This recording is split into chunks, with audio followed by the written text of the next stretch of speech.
Good morning to all. My name is Varsanaik. I am PGT Physics.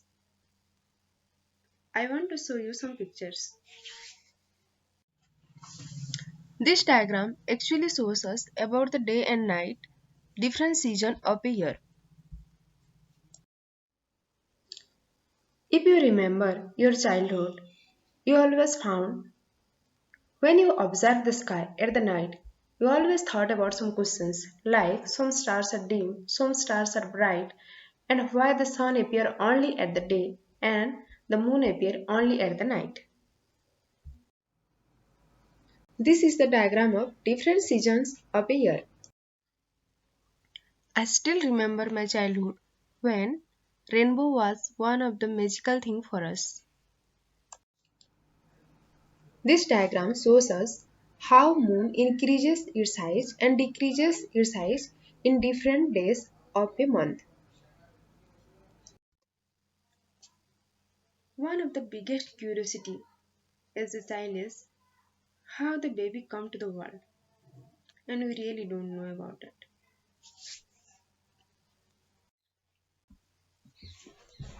Formation of the tide in the deep ocean, eruption of the volcanoes, and releasing of lava.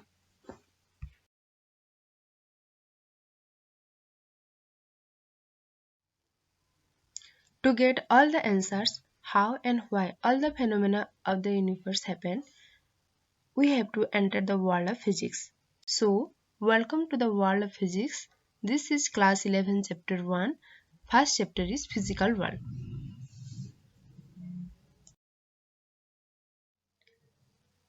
The points which we are going to discuss in this chapter is what is science, what is physics, two basic principles of physics, scope and excitement of physics, physics technology and society, fundamental forces in nature, and conservation laws. In this video, we are going to discuss only about 2 points, that is your what is science and what is physics. When you listen the word science, all these things come to your mind. That's obvious.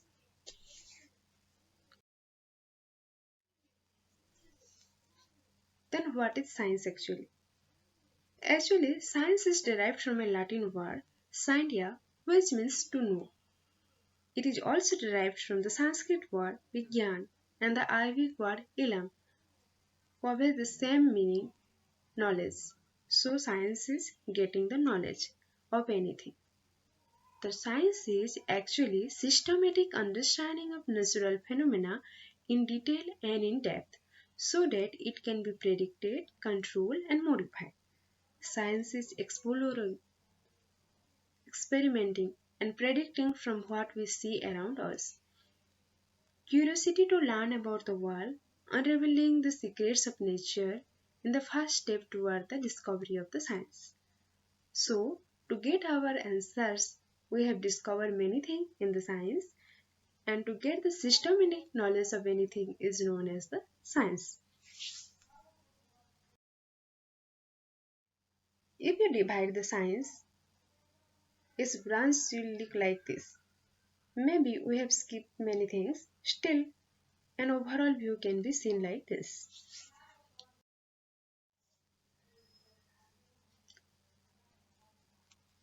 To give a conclusion in a science, we have to follow a scientific method.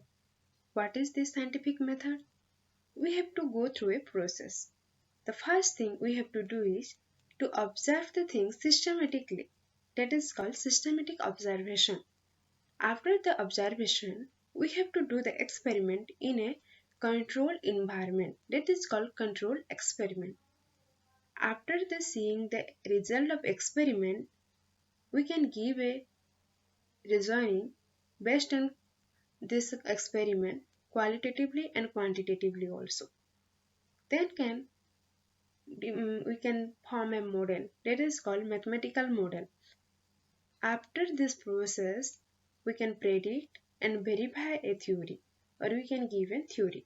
This is the whole process to give a theory in science, and this process is known as scientific method. The scientific theory to be acceptable must be verified by relevant observation and experiment.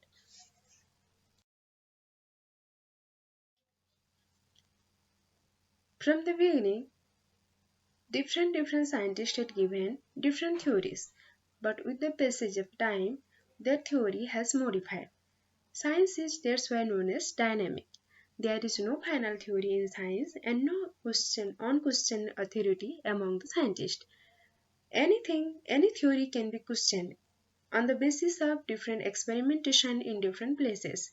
Theory can change, modify anytime on the basis of experiment. Sometimes modification may not be drastic, that may be very little. You can take an example so you can get the point clearly.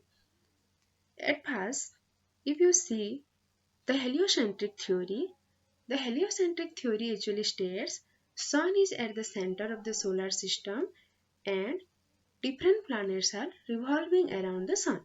But before the Nicolaus Copernicus theory, many scientists already thought that Earth is in the center of the solar system. But that is actually not true. That was first imagined by the Nicolaus Copernicus. And this theory is actually states planets are revolving in the circular orbit and Sun is at the center of solar system. Then Tycho Brahe, one of the scientists, after seeing the Nicolaus Copernicus imagination, collected the extensive data on planetary motion, how the earth is revolving around the sun. He collected the data, and when he died, before doing the verification, before giving the qualitative quantitative reasoning, he died. But after nearly 100 years, Johannes Kepler examined the above data and replaced the circular orbit to elliptical orbit to fit the data better. When he observed the data, he actually realized that Sun is at the center and the solar system is based on that every planet is revolving around the Sun, but actually they are not revolving in a circular orbit. According to the data, if you see, then they are revolving in an elliptical orbit. So, Nicolaus Copernicus' imagination is examined collected data by the Tycho Brahe, and on the basis of Tycho Brahe, Johannes Kepler modified the Copernicus theory. So, in this process, many scientists, with the passage of time, modified the existing theory. Then, some cases, with the requirement of the society, new theories were developed. Occasionally, existing theory unable to explain new observations. This caused a major uphill in the science.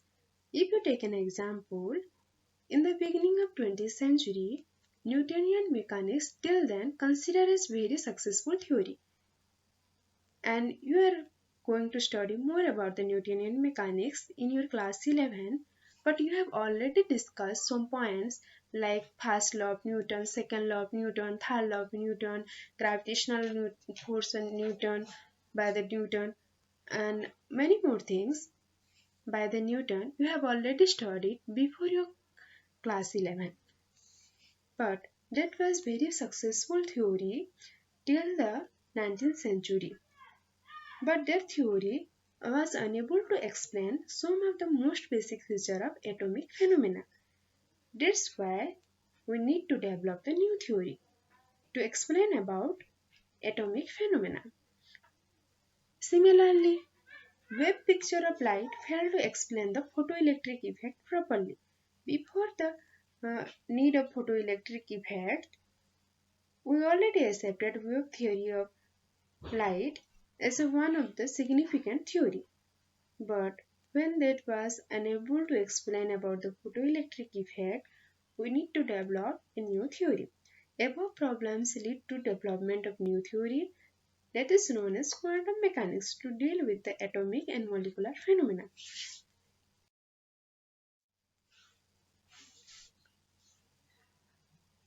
In this way, when the theory developed or theory get advanced, that leads to the new discovery in the field of science. If you see, a theoretical advancement may suggest what to look for in some experiment. If you take an example, in 1911, Ernst Rutherford done experiment on scattering of alpha particle by Goldfly. You have already studied about this in class 9 science. And on the basis of result of Rutherford experiment, established the nuclear model of atom. On the basis of nuclear model, Niels Bohr gave the quantum theory of hydrogen atom, which you are going to study in the class 12. So, according to the Rutherford experiment, actually nuclear model was established, and on the basis of nuclear model, Niels Bohr realized the quantum theory and he gave the quantum theory of hydrogen atom. So, in this way, theoretical advancement led to the new discovery in the field of science. If you take another example, in 1930, Paul Dirac introduced concept of antiparticle theoretically. You really don't know about the antiparticle, but I think you are not going to study about this in your class 11 and 12. In higher classes, you are going to know a lot about these antiparticles. So you must know the terms only. So Paul Dirac actually introduced the concept of antiparticle theoretically, and Carl Anderson confirmed the above concept 2 years later by the experimental discovery of positron, that is your antiparticle or anti-electron.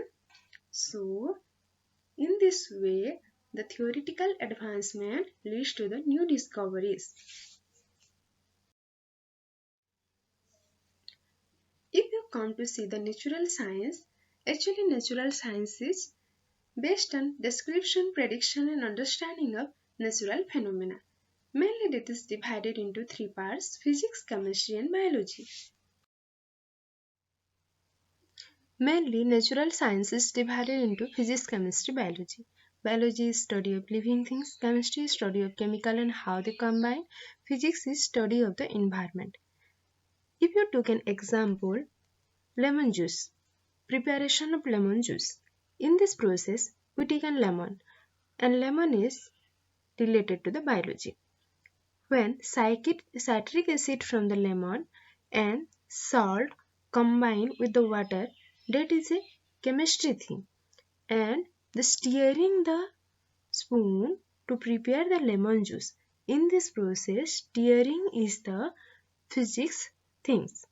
So, in environment, anything we are looking around us is related to the physics, chemistry and biology.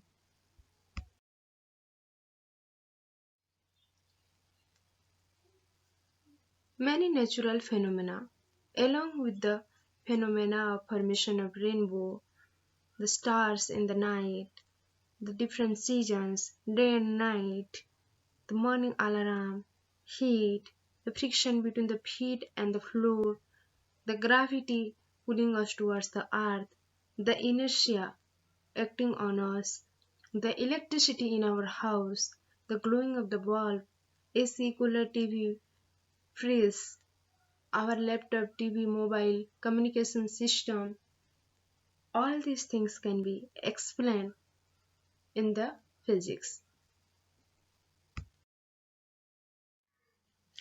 So let's see what is physics. Actually, physics cannot be defined in a simple sentence. That is really very vast. All the phenomena in our environment can be explained by the physics. How and why all these things are happening, that can be answered by the physics. We can simply say it is study of basic laws of nature and their manifestation in different natural phenomena. It is the study of physical world related to matter and energy, space and time. Physics is derived from Greek word physika, means the nature, and mathematics is the language of physics. To explain the physics, we take the help of mathematics. That's why mathematics is the language of physics. So this is actually really very vast thing. Let's start to know about the physics. Next is hypothesis, axiom and models. Hypothesis is a supposition without assuming that it is true. It may not be proved but can be verified through a series of experiments. Axiom is a self-evident truth that it is accepted without controversy or any question. Model is a theory proposed to explain the observed phenomena, and assumption is the basis of physics, where a number of phenomena can be explained. These assumptions are made from experiments, observation, and a lot of statistical data. These are the terms we should know.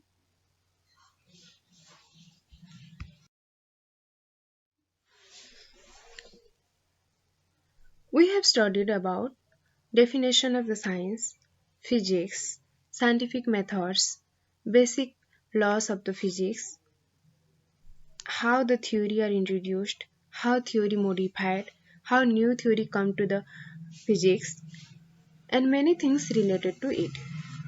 So now I think you can understand these questions and you can give the answers.